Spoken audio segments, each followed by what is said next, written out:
So we are wrapping up Burn Vision Retreat 23.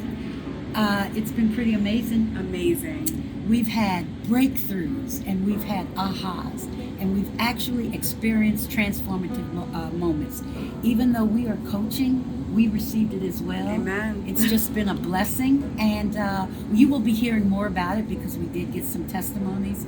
But I really want you to consider coming in October. I'm in October. When we do it again, because we just can't tell you what's going to happen. We expect the best. And we get the best. Have a great day. We'll see you soon.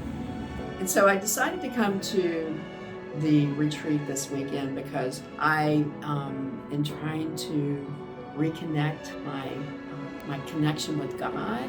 See you next year.